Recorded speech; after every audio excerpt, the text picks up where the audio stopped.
So, um, science, all right. I want to say something about science before we actually get into the book.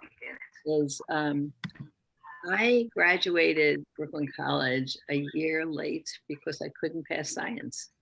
I just, they had this class that was science for non-science majors. And so it went very quickly from like one aspect of one, like biology to, I don't know, to chemistry to, we jumped all from one to the other to the other. And it was like, I felt like I was in a foreign land and I couldn't understand what anybody was talking about. It was like a nightmare for me, and it was at the same time that I was getting married, and it was like a really bad dream.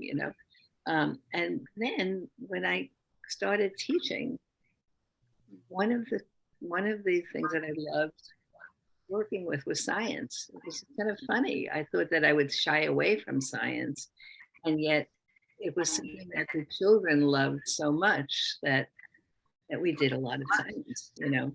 So so that is, one thing that I wanted to say. And the other thing is that um, so often when I go into classrooms, both kindergarten, I guess pre-kindergarten, kindergarten, first grade classrooms, there really isn't a science center. It's very rare that I see a science center in a classroom, and I can't work that out. But that's often what I'll say to the teacher. Why don't we work together on setting up a science center, and we'll do that together. And because the kids love science, they really love it. And sometimes I'll go in a room and there's like a science area, where there might be a fish tank and there might be a shell, I don't know, different materials and things. But there's literally no place to sit down. First of all, there's no place to sit down and explore anything there. And so it's not very intentional as an area for exploration. And there's so much, there's no focus, there's too much, like no real focus to it. So I think that, that's something that when I'm working and going into schools, that's something that I try to work with teachers on, is like getting a science center set up, because inevitably it is always a popular area for the kids. So I just wanted to kind of throw that out. All right. So let me get to the science chapter because Renee, yes. just to interrupt,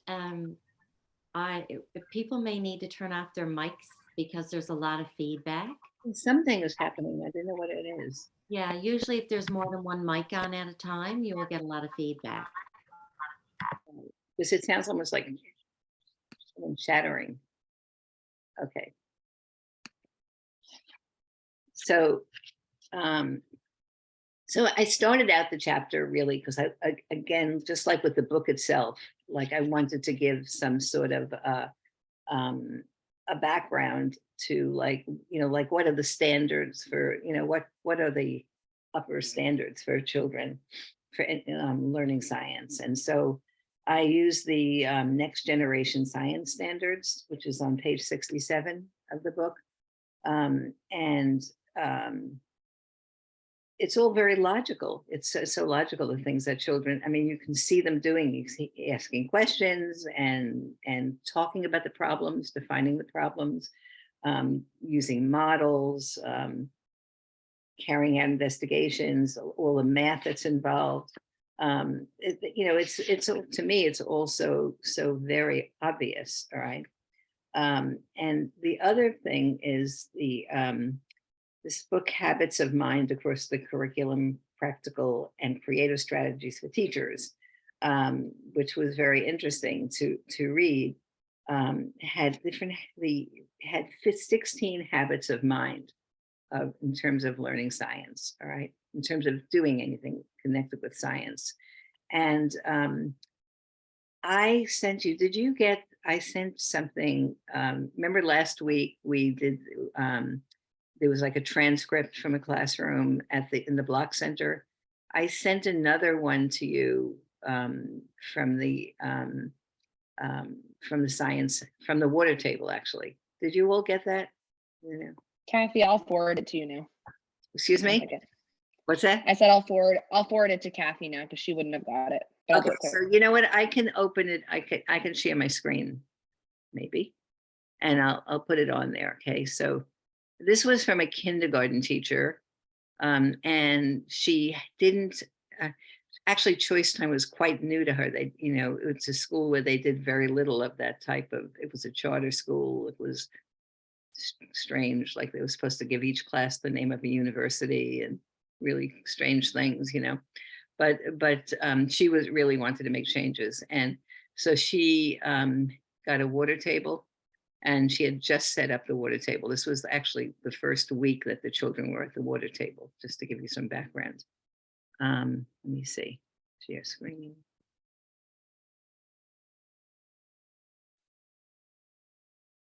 Is that sharing? Yeah, okay. So I will, let's see, put it here.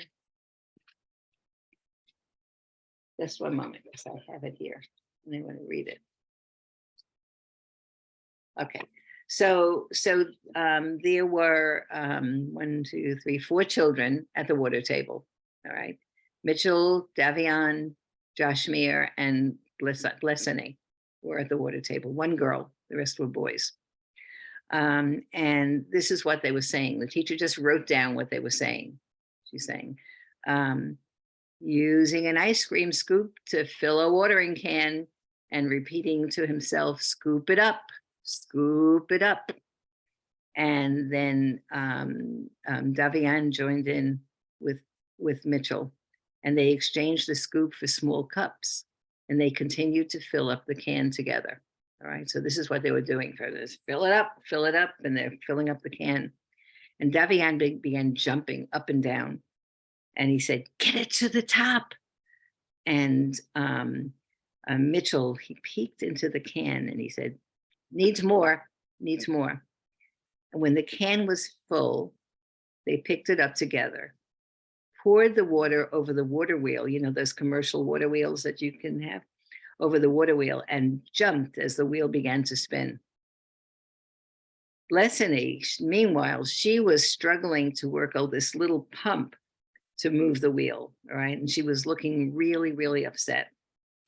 And Davian moved over to help her, and he said, it's easy to do. Look, Blessany, this is how you do it. See? And then Josh Mayes squirted water onto the water wheel from a small squirt bottle that he had. And he said, I have water. Who needs some water? And Blessany said, me, squirt harder so the wheel goes faster. And that's what the teacher had down on this. All right. So remember last week I said that that what do we think? What like if this is what the children are doing, what do you think about it? All right. What are your reflections? So why don't you just look it over on here? Maybe I can make it bigger. Let me see.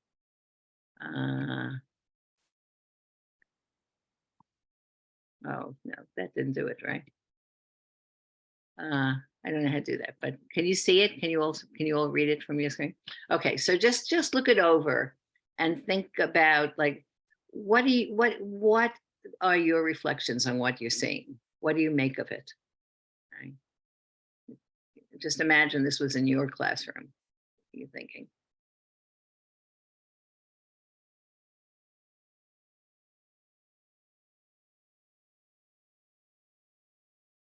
And just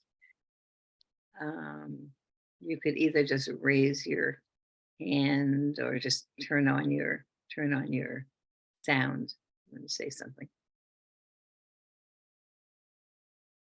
I mean, it's interesting when Blessany says squirt harder to make the wheel go faster. So she seems to be thinking about some sort of like force, and like the harder the force, the faster that the wheel goes, which is pretty cool. Right. She's actually making a scientific observation there without really thinking that she's doing that.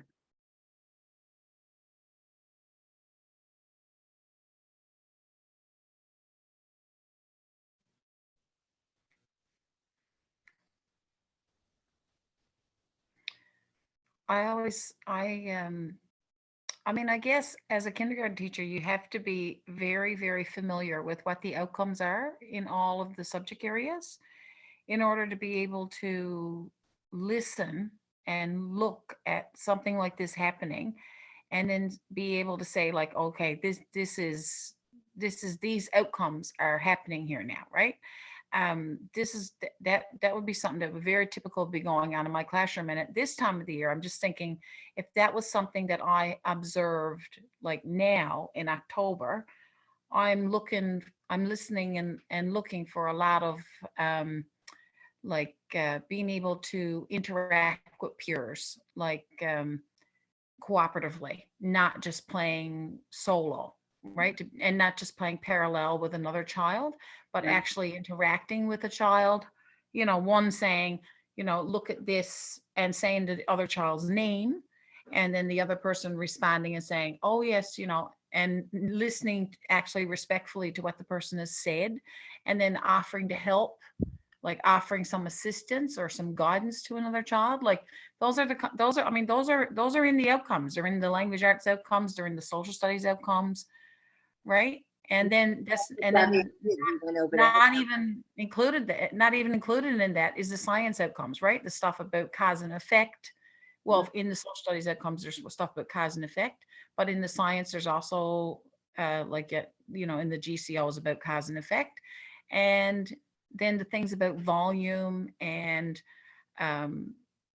like the language outcomes about, saying something is more, like something is more, or you make it go harder or faster, like being able to use those adjectives like relationally, right?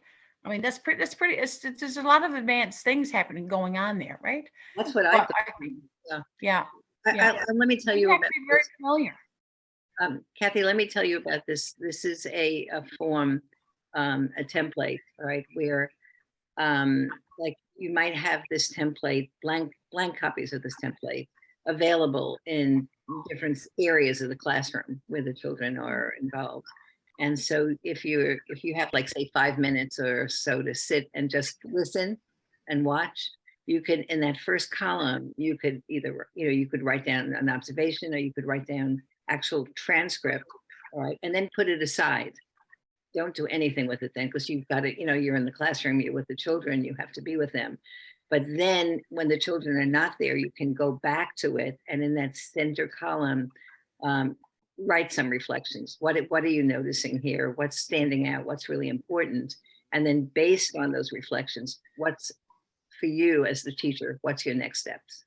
So it's a kind of easy way of like using what you're seeing to think about it and then to kind of plan a little bit more, just so you have an idea of what this is all about, this template is all about. Yeah. Does somebody else want to say something here at all?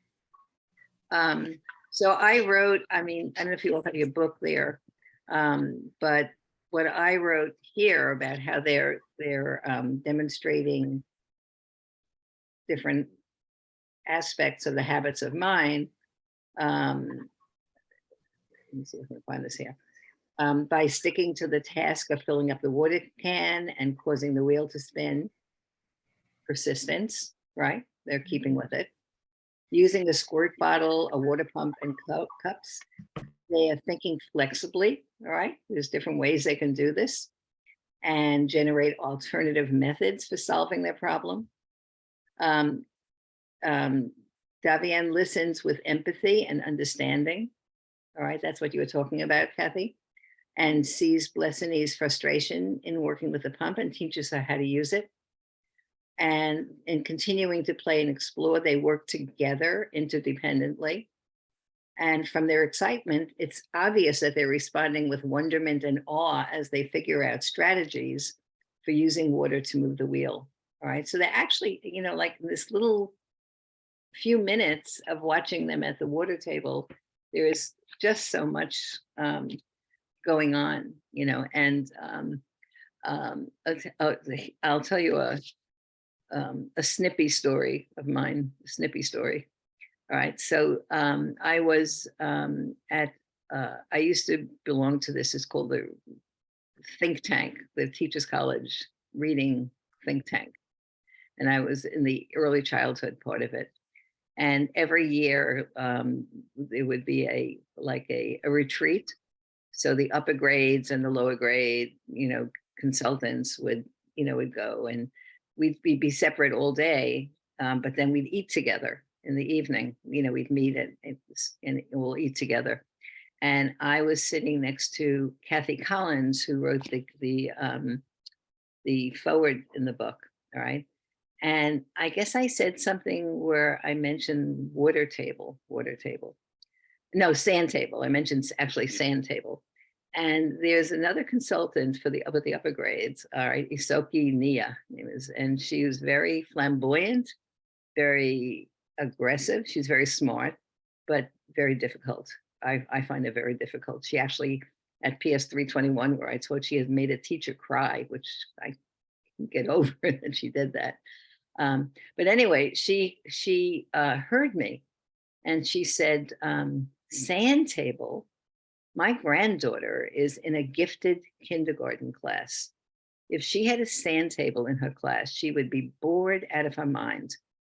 And I said, Isoki Nia, if your granddaughter was truly gifted, she would find so many interesting things to discover while working at that sand table. And that's what's happening here, which is so, you know, I always have a big mouth, but I think she asked for it, quite truthfully. But I mean, this was very exciting because these kids had, like in this school, they had nothing like this before. Like the idea of having a water table was so like out of character in this school, you know. So it was kind of very exciting. So if you saw this in your classrooms, and then you thought about it, and you even had these habits of mind, list of the habits of mind, and you were able to make connections to it and all that. What, as a teacher, what would you think your next step would be? What might you do?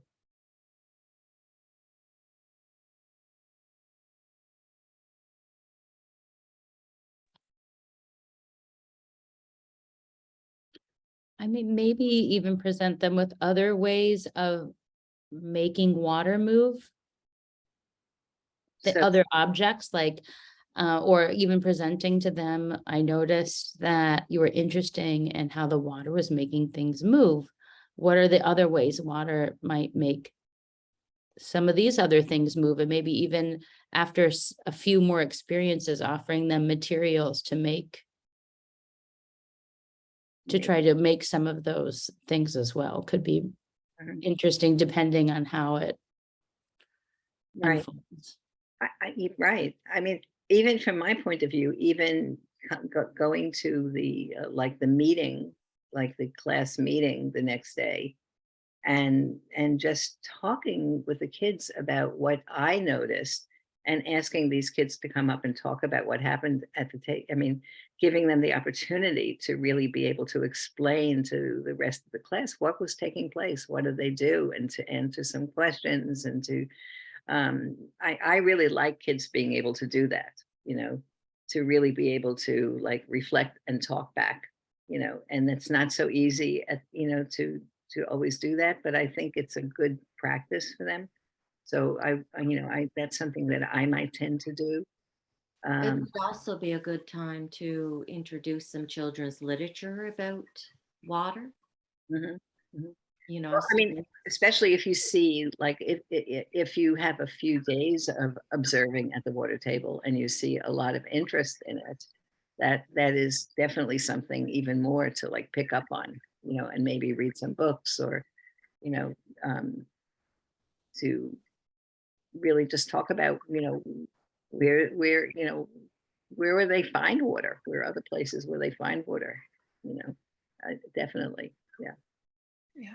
Um, I've So- been doing a project now in one of my master's courses on assessment, and I've been recording some of the videos from some of their play. And like this in this interaction where the children are offering each other assistance and how they're listening and how they're waiting for each other to speak and that kind of things.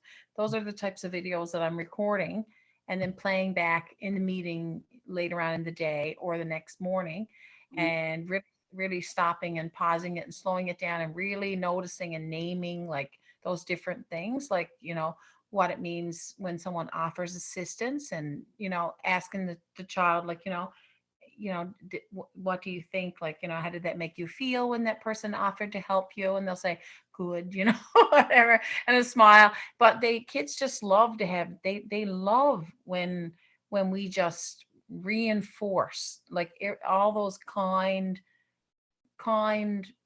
things that they do. They just love it when the grown-ups in their life, talk about that, Right, in a positive way and in front of everybody. It means a lot to them. yeah, Right. absolutely. And even showing a video Yeah. to them and then letting them again come up and, explain what was happening here, and that really relates to what I mentioned, I think, in another time about that Anji play in China, where the teachers videotape the children when they're outside in the morning, and then when they go back into the classroom and have their snack and, or their lunch, and then sit down to, to reflect on what they were doing outside in the morning. They do pictures, etc. Then the teacher will take either one photograph or one video clip and project it for the group and have the children who are involved come up and talk about it. I think that's powerful. That's a really powerful thing to do. So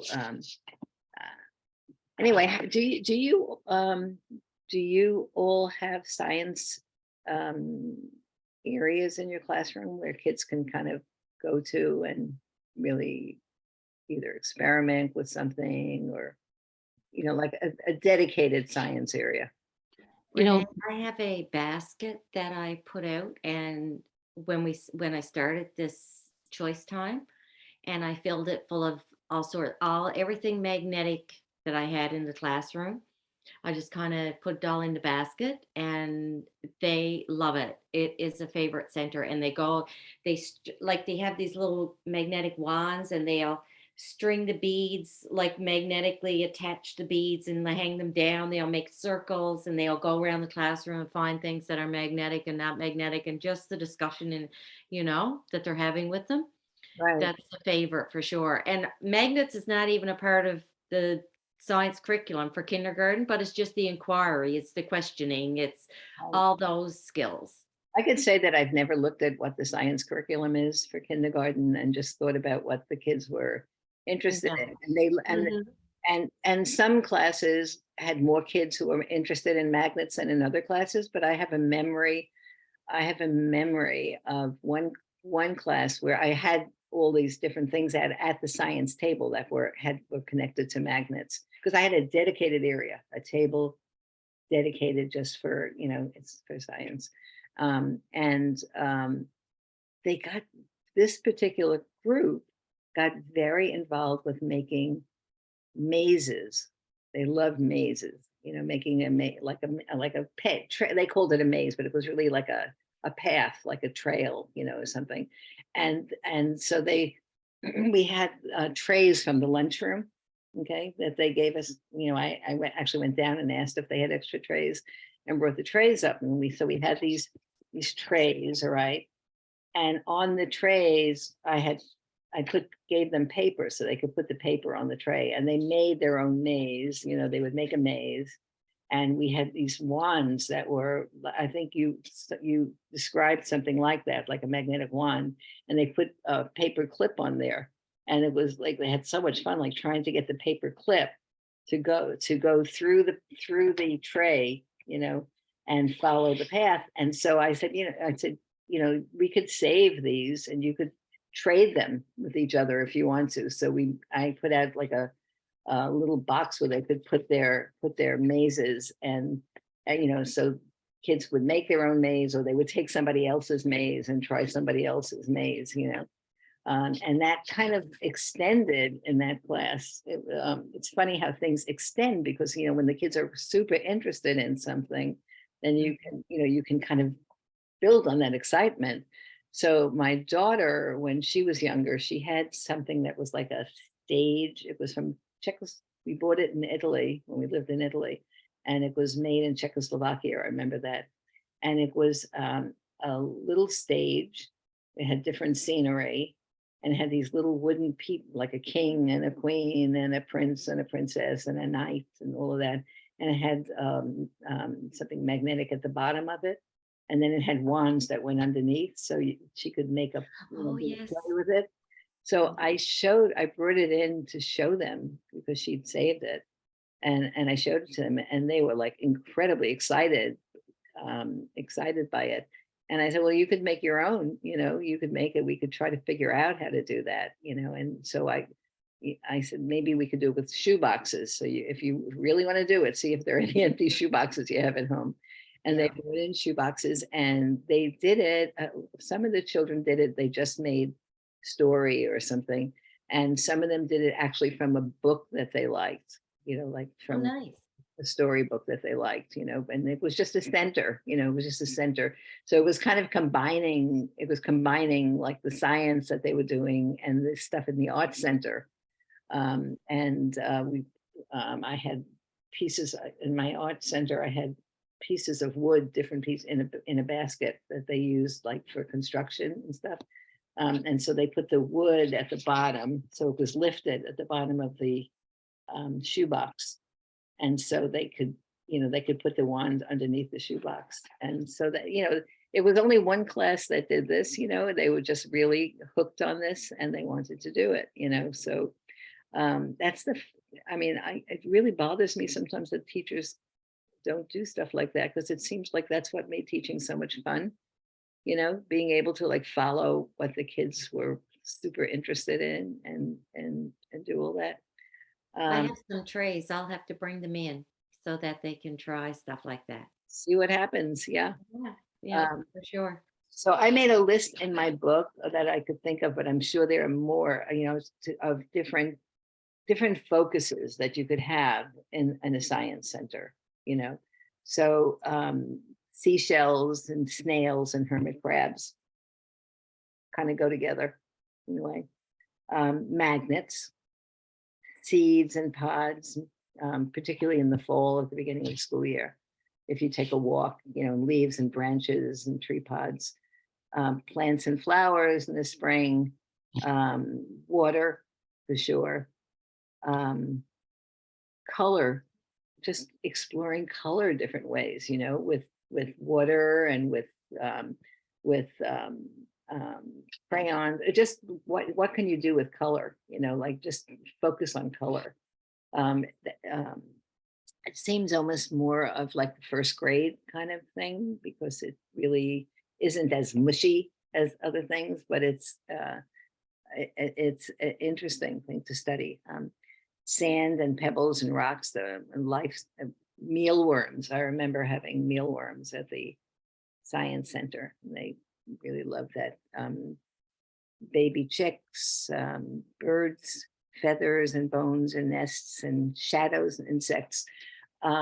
Bones, I might have mentioned this to you, where my kids, I forget who I mentioned stuff to, so if I'm being repetitive, I'm sorry.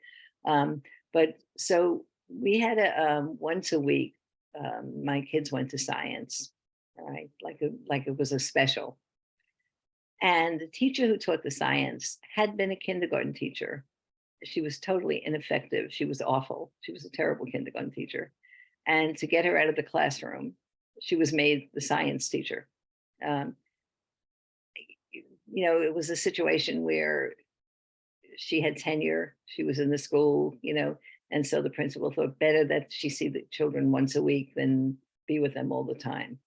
But unfortunately, she was giving the kids a bad feeling about science. So they went to science. I remember this one year, They went every Wednesday morning. So I had to remind them on Tuesday, all right, remember tomorrow, you don't come up to the classroom, you go to Mrs. B's room, all right, for science. And they would inevitably be a groan or, oh, I don't want to go, or, I'm going to be homesick, or, something like that. So one week I said, listen, this doesn't make sense. You guys love science. I know that you love science. So what's going on here? Nothing, didn't say anything. So I said, well, what are you learning about in your science class? Bones and bones with the skeletons and bones. So I said, well, that's, pretty interesting, bones. I said, I broke my ankle last year. And I really thought about bones a lot when I broke my ankle, and I said, and so of course, everybody has stories then about somebody who broke something. So I said, I could bring in my x-rays. They took this special picture of, and we could see so I brought in my x-rays the next day, and it just became like a whole bone. They got really obsessed with bones. And so we started collecting bones from the butcher, chicken bones. We had to, I had to find out how you wash all this stuff so that it's sanitary and all that. There's a special way of washing it.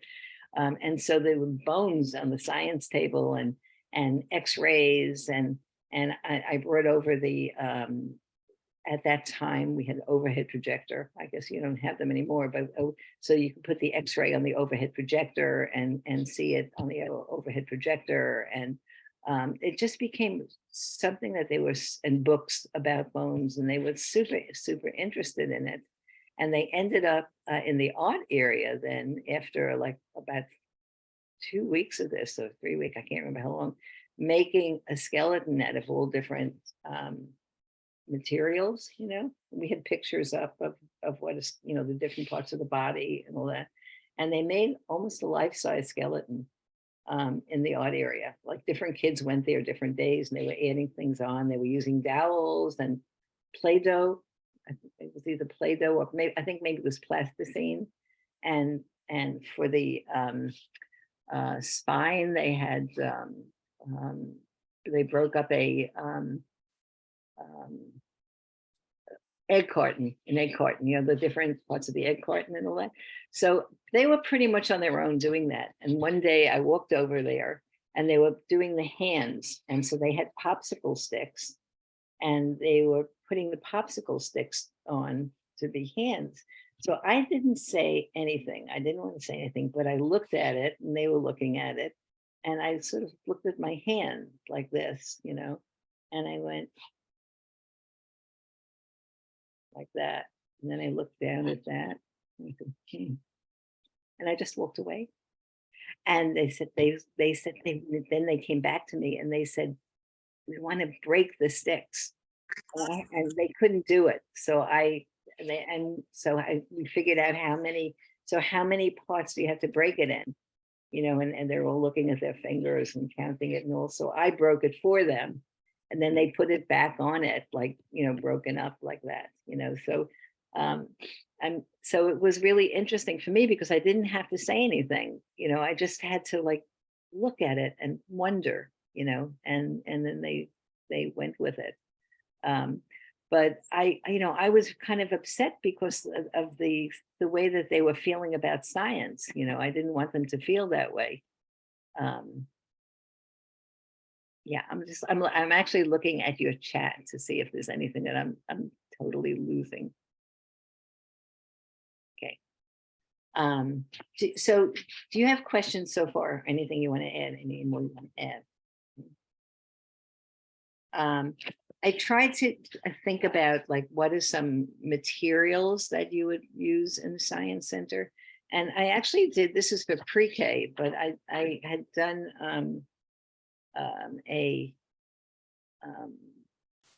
something at Teachers College they had it like a pre-K day, and I had a whole. Let me see if I can find this now. Now we're not screen sharing, right?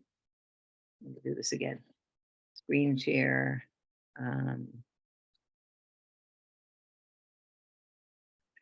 Okay. Okay. Can you see this now? All right, so this was at Teachers College. So I mean, this might be very obvious to all of you because I mean, I have a feeling you're all doing this, but like I tried to think about some of the tools that are that could be in the Science Center. So I like magnifying glasses. So sometimes I will go into a classroom, and this is all fresh in my head because I've been working with these kindergarten teachers on their science centers. And they'll have like 12, a stack of 12 magnifying glasses that maybe that come in a pack, all together. I'll say, but if you have two kids that are going to be working at this table, it's not like a huge table, it's like 2 or 3 kids. Why keep so many? Keep out what they need. All right. Don't use your centers for storage. Okay. If you're going to do some kind of class exploration, you might want to bring those out. But think about how many of something you're putting out. Scales. All right. I put a picture in our Google chat of a first grade boy in his science center with the turtle. They were looking at the class turtle there, and they were trying to weigh the turtle. Of course, the turtle was not being very cooperative and kept climbing out of the scale, but they were trying to figure out how many cubes or something it would take to be the same thing as the turtle in their balance scale. Mirrors are magical. Mirrors are so wonderful. Kids will do so much with it, not just in science, but in the art center, in the math center. If they have attribute blocks, in the math center, and they're arranging them on a mirror, then all of a sudden you have symmetry there, and so mirrors are great. Sorting trays, sorting trays are essential, I think, essential. I mean, if there's a setup in the science center with shelves, I mean, sorting the shells out in different ways, or pebbles, or magnets,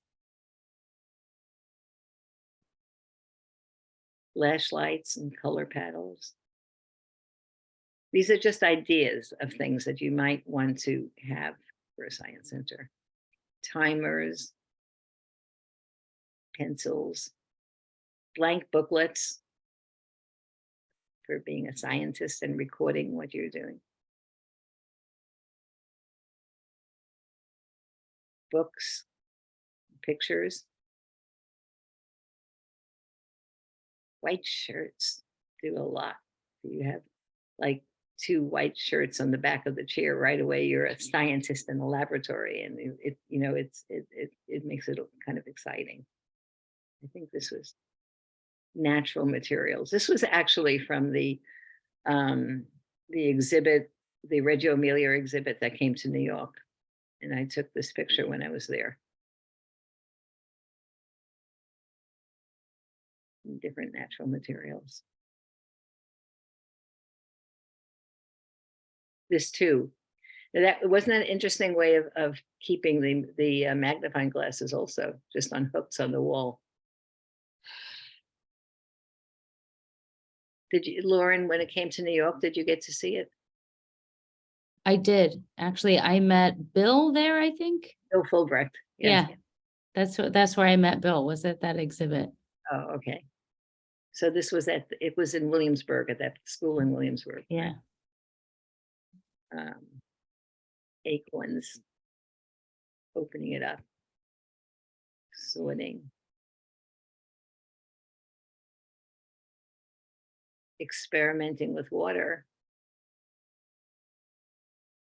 I guess they were looking to see what floats and what sinks.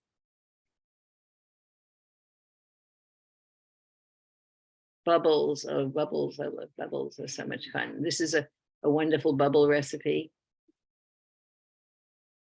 And kids can make their own bubble wands. Renee, I have to tell you about an experiment I did one time where I cleared off all the big tables in my classroom, and we coated it with some sort of soap formula.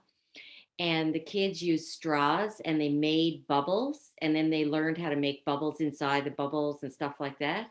Yeah. Anyway, as a future, note, a teacher friend of mine is teaching these students now up in junior high, and they were doing memories. And so many of them still remember that day making all the bubbles. Yeah, that was like one of their favorite memories. So Yeah. could you explain again how you did that?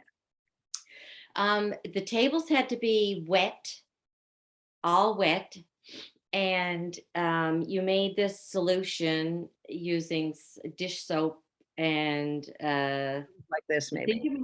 I think it might have just been dish soap, but I can't remember exactly because I haven't done it in a few years. And what they did, you put the soap all over the table, and then they would blow in through a straw, and it would create a bubble that would stay on the table. But you could go in, there was a way to go inside the bubble and create more bubbles inside the bubbles. Mm. And I mean, they experimented with how big they could make them, how many they could make inside the bubbles. It was one of the most fun days I've had teaching. Wow, that sounds great. You know, one Yeah. year, my kids wanted, I had, we had bubbles in the water table. You know, we had made the solution, this solution, and put it in the water table. And I had pipe cleaners nearby, right? So they were making their own bubble ones, you know, with the pipe cleaners. And it must have been around Valentine's Day in February. And so this group of kids were trying so hard to make a heart bubble. And they kept, you know, like making the heart, putting it onto the bubble one, blowing into it, and it kept coming out like a circle, you know, and it was just wonderful to watch. They were like getting so frustrated, you know. And so, you know, I went over and I said, well, let me try, maybe I could get it to go in, you know, see it. I did it, and it was still you know, maybe bubbles can only be in a circle shape. We'll have to kind of check that out for a few days and see what happens. But they were trying so hard to make a heart bubble, you know. Um, I wonder if you could do something like that now in terms of COVID, right? I don't know about having kids work with straws now. What do you think? You know, I don't know what the protocol would be at this point. Yeah, I'm not sure because like they were all sharing it's not like they had one table each. They were all sharing the space. So yeah, I don't know. It'd be kind of dicey. What do you think about that? You have to, so the coloring the water, making music with the water. Oh, and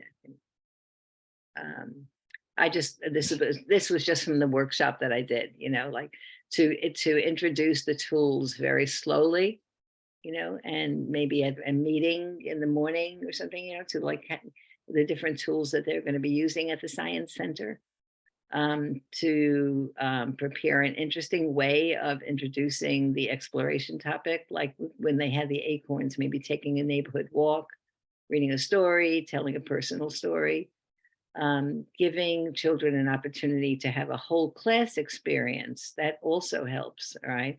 So for example, with the introducing the water table, was not in the class that had this transcript, but in another class where teacher was going to introduce a water table. What we did was we had pans, like little like pie pans, you know, and every two children had a pie pan with water, and we had like a tiny little sponges and straws then, and stirrers that I took from Starbucks, you know, and droppers, like medicine droppers and things, and just letting them just explore together, just explore, you know, and then putting the stuff away, coming together and talking about the things that they discovered when they were exploring the water, and then saying, tomorrow, we're going to have a special table that has water in it that you could go to during choice time. So it's not just putting the table out, but maybe, you know, like a sort of like a soft entry into using it. Finding out what they know about it, just like a web of what do you know about whatever it is that you're doing, if it's insects, if it's anything. Um, and listing it on a chart, maybe putting the chart next to the science center.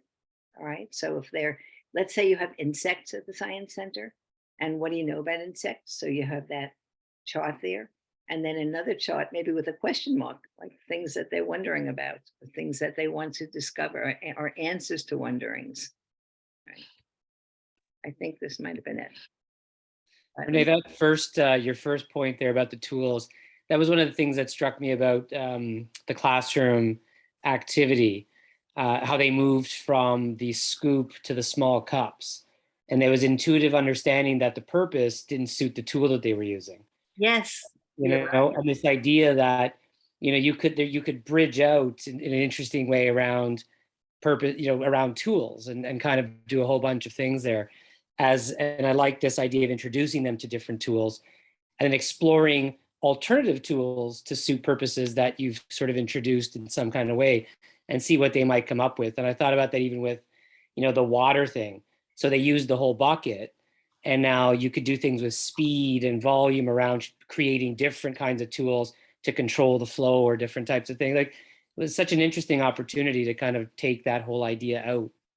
Right, right. I mean, and it's something that is so simple, you know, and you don't. It's so easy to not really think about how much is coming out of this, and then there's this whole thing is like, what's the place of the teacher there? All right, it's not to teach a lesson, but to listen, really, to listen, to pick up on what the children are saying and doing, and to think about how am I going to talk about this? Yeah. How am I going to have the children talk about this? What am I going to do next? All right. What am I learning about these children? All right. What am I learning about these children? I mean, teacher might not ever realize the amount of empathy that I forgot which child it was, Davian, I think, that Davian had, you know, when he went over to help Blessany. You know, that's a lot of empathy for a 5-year-old.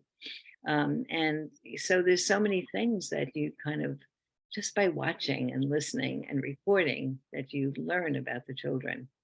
Well, I think, and also by freezing the moment and sharing it back with them and helping them build a language out to reflect on what they themselves see. Like, we started doing something in the school from K-6 at the end of day, doing just a little reflection circle. And it can be on a number of different things. It can be as simple as, you know, how was your day, 0 to 10, thumb up, thumb down, or what was a challenge today, or any number of different kind of mindful activities or whatever, just to kind of settle the day. But, you know, teachers will ask, well, how do we get students to actually think about what their day was to have something to share? Like, we assume that they have that ability. And I think when you start in kindergarten and you have students just look at these little snippets and moments, well, you're actually training a habit of mind to reflect and to then, and you stagger that and scaffold that up so that by grade 4 or 5, imagine what they might share, imagine what they might have seen in the empathy of a moment. But if they don't do that at this stage, when it's so raw and so genuine and present, I think we're starting them so much later when we want to introduce this stuff in elementary or whatever else. So I think that freezing of the moment, I thought that struck me as so essential to that too.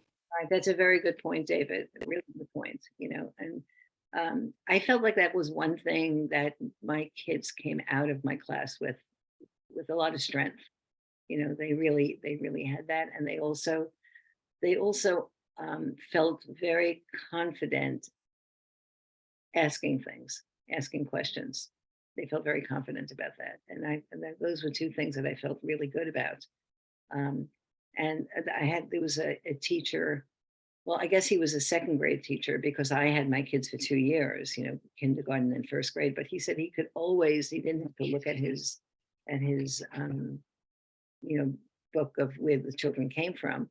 He could always tell that they came from my class because of those 2 points. You know, that really stood out, and I felt good about that. I feel very good about that.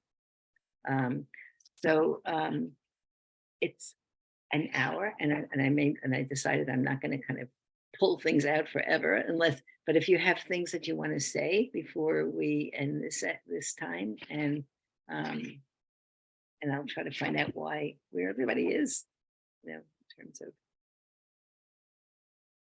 what, at one point I would really love to talk about inquiry studies too. Because I am feeling quite passionate about that.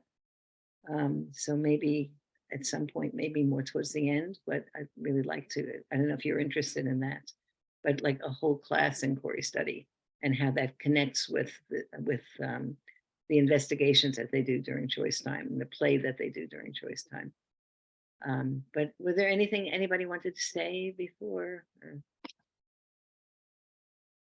Thank you. I am going to, I always use everything that inspires me from these, like the next day. So thank you for what I'm going to do tomorrow and the day after. Yes, and post things, all right? I will try to post, I will try to post some things. Bethany, is there a way of posting, but also like knowing who's posting it? In Google? Yeah, because like somebody put something like with post office, for example, like this. little- Yeah, well, if you like right click or however you right click, if you do that and you press like view details, you can see who put it in there. Oh, okay, I didn't. But I noticed Ron put in a Tinker Seeds document, which was really good to look at. I love the pictures. Shout out to Ron. I think he's on tonight. But in the top of it, he said like, this is Ron, like, and then kind of gave a little bit of history with it. And I thought that was really helpful. So maybe that might be something we try to include, like if people can do that. Just kind of share that kind of. Yeah. But if you just right click and see, like, I think it's called, I just looked at it again, but like get view details. It says there like who put it in. Yeah, I'll come out of this whole experience knowing how to how to use different things like Google Slides and stuff like I was that. wondering, like, is this slideshow that you have here in there? I'm sorry, which no, should I put it there? I think so. Like, I feel like there was a good list of material, even just to jog a memory of materials that are good to have or whatever. I thought it was a good idea. Sure, I put a few things on this week from. I put something with this first grade class that did they were doing a market study, and I think the teacher took them to a